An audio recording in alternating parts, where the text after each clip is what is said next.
राष्ट्रवादी काँग्रेसच्या खासदार सुप्रियाताई सुळे या पोहोचलेल्या आहेत आणि कोरोना काळातली ही निवडणूक असल्यामुळे जी काही काळजी नवीन प्रशासनाच्या माध्यमातून घेतली जात आहे, आपण पाहू शकतो की तापमानाची थर्मोमीटर किंवा सॅनिटाईज करून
आज पुणे पदवीधर मतदारसंघाची निवडणूक प्रक्रिया चालू झालेली आहे।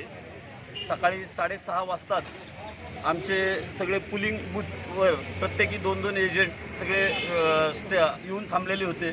त्याच्यानंतर ही प्रक्रिया चालू झालेली। पुणे पदवीधर मतदारसंघ हा भारतीय जनता पार्टीचा बालेकिल्ला आहे। त्याचे कारण असे की इथनं मागं 7 निवडणुका झाल्या, त्या 7 निवडणुकींमध्ये 6 निवडणुकीमध्ये भाजपने प्रत्येक वेळेस विजय प्राप्त केलेला आहे। आत्ताचे आमचे अधिकृत उमेदवार भारतीय जनता पार्टीचे संग्राम देशमुख हे बहुसंख्य मताने निवडून येतील।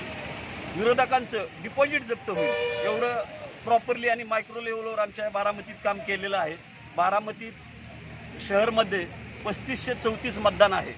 तर 3534 मतदानांपैकी 2000 मतं ही आपणच नोंदणी केलेली आहेत। त्यामुळे निश्चित बारामती शहरामध्ये पुढच्या उमेदवारापेक्षा भारतीय जनता पार्टीच्या उमेदवाराला निश्चित 100-200 मतांनी आमचा उमेदवार लीडनी राहील। आज पुणे पदवीधर मतदारसंघाच्या निवडणुकीच्या निमित्तानं बारामतीमध्ये भारतीय जनता पार्टीच्या सर्वच कार्यकर्त्यांनी अतिशय जोमाची आणि चांगली तयारी केलेली आहे। गेली 15 दिवस आम्ही सर्व मतदारांना चांगल्या पद्धतीने परिचय करून दिलेला आहे आमच्या उमेदवाराचा आणि अतिशय चांगल्या पद्धतीचं या ठिकाणी प्रचार यंत्रणा राबलेली आहे। साधारणतः बारामती शहर आणि तालुक्यामध्ये मिळून 8157 इतके बारामती तालुक्यामध्ये आहे। यातील शहरामधील जर वजा केलं तर साधारणतः 4500 मतदान हे ग्रामीण भागामध्ये आहे आणि ग्रामीण भागामध्ये साधारणतः 8 बूथ आहेत। 8 बूथमध्ये 5 सेंटर आहेत। माळेगावला 4 बूथ आहेत आणि इतर भागात लोणी बापकर असेल, सुप्पा असेल, उंडवडी कप्पा असेल आणि लोणी बापकर असेल अशा या ठिकाणी 8 मतदान केंद्र आहेत आणि सर्वच ठिकाणी ग्रामीण भागात देखील सर्वच ठिकाणी अतिशय चांगल्या पद्धतीने आम्ही मतदारांना बाहेर काढायचं काम करत आहोत। महाविकास आघाडीनेचं जे सरकार अतिशय सर्वच दृष्टीने असफल झालेला आहे, त्याचा फायदा आमचे उमेदवार संग्राम संपतराव देशमुख यांना नक्कीच होणार आहे आणि संग्राम संपतराव देशमुख चांगल्या मताच्या फरकाने या ठिकाणी निवडून येणार आहे।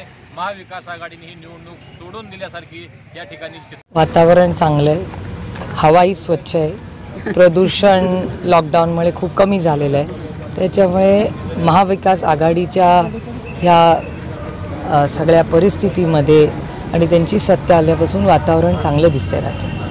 आता ही निवडणूक ही प्रतिष्ठेची झालेली आहे, यंदाची निवडणूक ही सगळ्यापेक्षा जास्त प्रतिष्ठेची काय? इलेक्शन हे प्रतिष्ठेचं नसतं। आपण लोकप्रतिनिधी प्रतिष्ठेसाठी येत नाही, आपण लोकांची सेवा करण्यासाठी येतो। त्याच्यामुळे प्रतिष्ठेचं वगैरे नाही आहे। हे मला विचाराल तर त्या मग ग्रॅज्युएट असेल किंवा शिक्षक असेल त्यांच्या सगळे विषय अतिशय संवेदनशीलपणे मांडण्यासाठी हे इलेक्शन आहे। महाविकास आघाडीचं सरकार आल्यापासून शेतकऱ्यांना फक्त आश्वासनं दिले जातात, परंतु प्रत्यक्षात अंमलबजावणी काय होत नाही, काय याच्यावर काय म्हणणं? तुमचे विरोधकांना आरोप करायचा अधिकार आहे। तुम्ही फील्डवर गेला तर अशी परिस्थिती दिसणार नाही, पण खरं तर अनेक अडचणीवर गेल्या 1 वर्षात महाविकास आघाडीने खूप संघर्ष केला आहे। कोविडसारखा महामारी जी आली किंवा त्याच्यानंतर अतिवृष्टी आली, हे खूप अडचणीच्या काळातून ह्या सरकारने अतिशय उत्तम काम केलेलं आणि मी म्हणत नाही, केंद्र सरकारचा अहवाल पण तुम्ही पाहिला किंवा परदेशातले लोक जेव्हा येतात तेव्हा जो डेटा आहे तो महाराष्ट्राने अतिशय उत्तम काम केलं आहे असे सगळे रिपोर्ट सांगतात. जरी असं असलं तरी लाईट बिलाच्या संदर्भात कुठलाही ठोसपणे निर्णय घेतला जात नाही. मला असं वाटतं आता आचारसंहिता असल्यामुळे ह्याच्यामुळे मन मोकळेपणे बोलता आलं नाही. आता आज इलेक्शनचं मतदान झाल्यानंतर ह्या सगळ्यावर सरकारकडून काय ते नियमित तुम्हाला धोरण कळेल. वर्षपूर्ती झाल्यानंतर भाजपकडून असा आरोप केला जातो, सातत्याने असं म्हटलं जातं आहे की सरकार लवकर पडणार आहे आणि त्या दृष्टीनं वेगवेगळे नेते मंडळी वक्तव्य करतात. काय सांगा? कसं आहे, विरोधात असलं तर त्यांना दादा काय बोलला परवा साताऱ्याला आपल्याला आठवत असेल की त्यांची संघटना ठेवण्यासाठी नीट ठेवण्यासाठी त्यांचे कार्यकर्ते जरा रेस्टलेस झाल्यामुळे त्यांना अशी विधानं करावी लागत आहेत. आणि दुसरं आमच्या विरोधात काहीच न बोलण्यासारखं आहे म्हणून सरकार पडणार. 1 वर्षात दुसरी कुठलीच टीका नाही येते त्यांच्याकडून. ताई, चंद्रकांत पाटलांनी असं म्हटलं की त्यांना ज्या पद्धतीने जयंत पाटील म्हटलं की चंपा म्हटलं जाते, पण आमची अशी संस्कृती नाही. आम्ही पण म्हणू शकतो की शपा शरद पवारांना असं म्हटलं किंवा जपा जयंत पाटलांना असं म्हटलं जाऊ शकतो. आमची ती संस्कृती नाही. तो त्यांचा अधिकार आहे काय बोलायचं आणि काय नाही बोलायचं, त्याच्यावर मी कोण सांगणार. योगी आदित्यनाथ आज मुंबईत येत आहेत आणि खरं तर यापूर्वी जी चर्चा होती बॉलिवूड हे उत्तर प्रदेशमध्ये जाणार आणि त्यापासून आज योगी आदित्यनाथांचा महाराष्ट्र मुंबई दौरा. त्यांचं स्वागत होईल. आम्ही त्यांच्यासारखे कोत्या मनोवृत्तीचे नाही होत. त्यांचं महाराष्ट्रात स्वागतच होईल.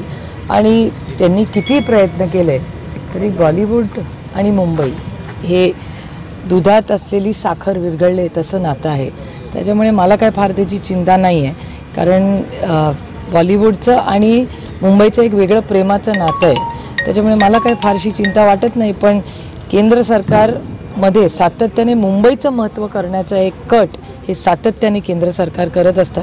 कदाचित त्याचा एक आणि हा प्रयत्न असावा. कोविडच्या लशी संदर्भात पंतप्रधानांनी दौरा केला, किती दिवसात लस अंमला म्हणजे नागरिकांसाठी उपलब्ध होईल? याचं उत्तर माननीय प्रधानमंत्रीच देऊ शकतात. तो दौरा त्यांचा होता. कारण ताई, मधल्या काळात आशिष शेलारांनी पवारसाहेब उपस्थित असताना एक वक्तव्य केलं होतं की मराठा समाजातली कर्तृत्ववान महिला जर मुख्यमंत्री झाली तर त्याला आमचा पाठिंबा असेल. कुठेतरी सूचक तुमच्याकडे त्यांचा इशारा होता किंवा बोलण्याचा हेतू त्याचा तो होता. तसं काही भविष्यात असू शकतं? त्याचं उत्तर आशिष शेलारच देऊ शकतात, कारण का त्यांनी ते केलेलं आहे. आता यशस्वी अभिनयाच्या ज्या समन्वयक आहेत त्यांची हत्या झाली काय सांगाल त्या संदर्भात? नाही, अतिशय दुर्दैवी घटना आहे ती. आणि मला असं वाटतं तातडीने पोलिसशी मी बोलणार आहे, कारण का मी इथे येतानाच मला ती बातमी कळली.